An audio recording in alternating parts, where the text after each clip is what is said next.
Okay guys, so sekarang kita tengok bahagian latih tubi. So, sini madam cuma akan review untuk faktor saiz bahan dan juga kepekatan. Okay, the other tu kamu boleh tengok nanti dalam PDF file lah. Okay, so as I mentioned before, okay, saiz bahan tu akan mempengaruhi pepejal. Di sini ada dua eksperimen, eksperimen 1 dan eksperimen 2. Okay, so bila kamu diberi soalan, these are the 4 steps that you need to do. First, kamu kena kenal pasti faktor. Baca betul-betul soalan, kenal pasti faktor mana yang mempengaruhi. Okay, and then the second step, kamu kena tulis persamaan kimia.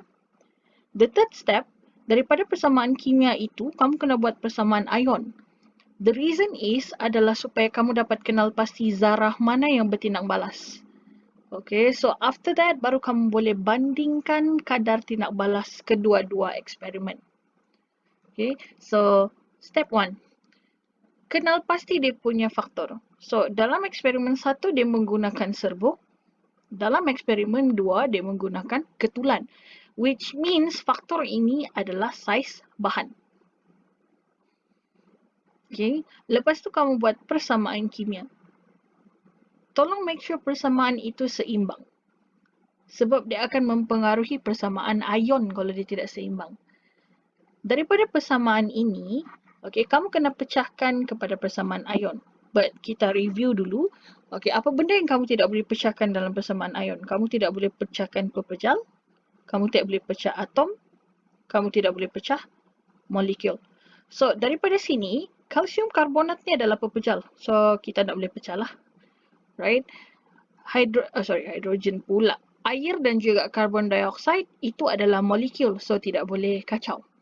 The only two things yang kita boleh pecahkan di sini adalah asid hidroklorik dan juga kalsium klorida. So, bila kita pecahkan, kita dapat ion hidrogen dan ion klorida. Di sini kita dapat ion kalsium dan juga ion klorida. So, kiri dan kanan ada ion klorida. Kita boleh cross that over lah. Okay, ini maksud dia, ion klorida ni tidak mengambil bahagian dalam tindak balas. Dia cuma hadir di situ. Okay, so kita akan rewrite, tulis balik. So, persamaan ion dia adalah kalsium karbonat bertindak balas dengan ion hidrogen untuk membentuk ion kalsium, air dan juga karbon dioksida. So, daripada sini kita dapat nampak zarah yang bertindak balas adalah kalsium karbonat dan juga ion hidrogen sahaja. Okay, ion klorida ni tidak apa-apa. Macam mana kamu tulis 5 ayat? So, first adalah faktor.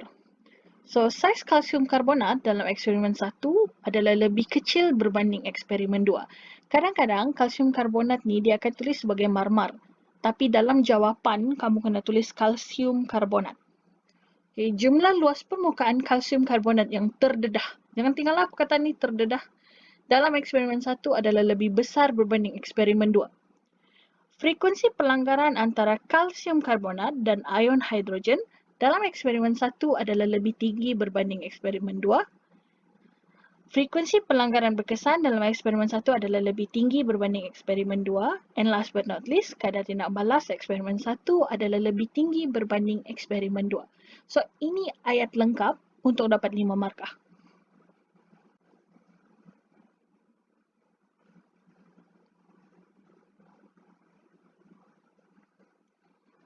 Okay. Next, kita cuba tengok kepekatan. So, kepekatan dia special sikit lah. Sebab kita sometimes boleh guna perkataan lebih tinggi. Sometimes kita boleh guna perkataan 2 kali ganda. So, kamu kena tengok betul-betul dia punya larutan. So, contoh di sini, kalau kepekatan dia 0.1 dan 1.0, dia tiada gandaan di situ. So, kita akan guna perkataan lebih tinggi. Tapi kalau contoh ni, okay, 0.1 dan 0.2, which means 0.2 tu adalah 2 kali ganda. So, kita akan guna ayat ni. Okay, tapi hati-hati sebab dalam contoh asid, okay, kepekatan dia sama, 1.0, 1.0. Tapi digunakan asid berbeza. Asid hidroklorik dan juga asid sulfurik. Okay, kamu kena faham yang asid sulfurik ni adalah asid diprotik. Okey, apa maksud diprotik?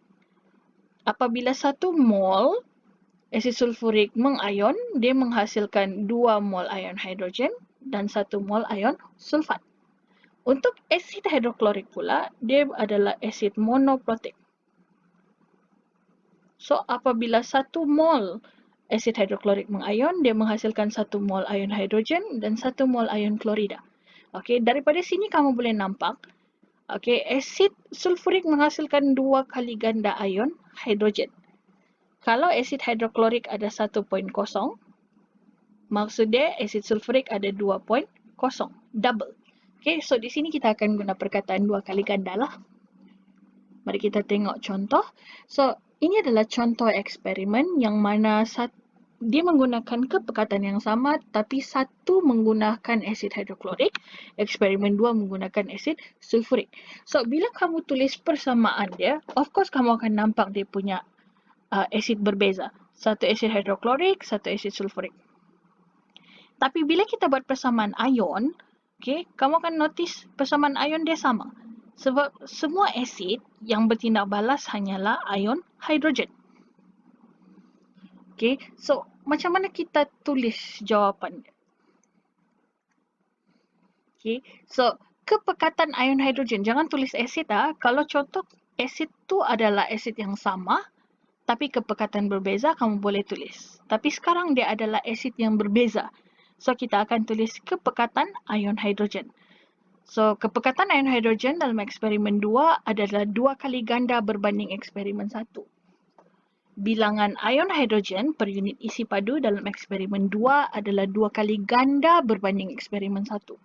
Jadi, frekuensi perlanggaran antara atom magnesium. Tengok, tolong jangan tinggal perkataan atom. Sebab magnesium boleh wujud sebagai atom, boleh wujud sebagai ion. So, kamu kena be spesifik dia wujud dalam keadaan apa. Okay, atom magnesium dan ion hidrogen dalam eksperimen 2 adalah lebih tinggi berbanding eksperimen 1. Frekuensi perlanggaran berkesan dalam eksperimen 2 adalah lebih tinggi berbanding eksperimen 1. And kadar tindak balas eksperimen 2 adalah lebih tinggi berbanding eksperimen 1. Okay, so this is full 5 markah. So, alright. Untuk 2 lagi faktor tu, okay, madam akan upload PDF, so you can check on that lah. Tapi madam akan just scroll untuk kamu tengok.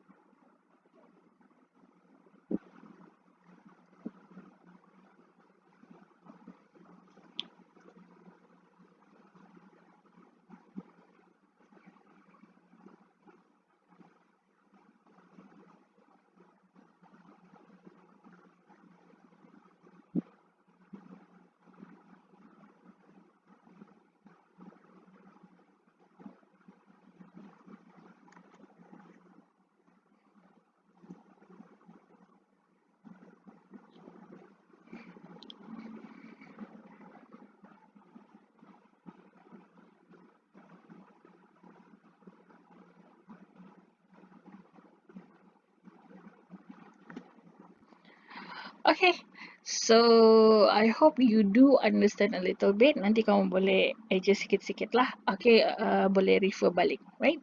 Thank you.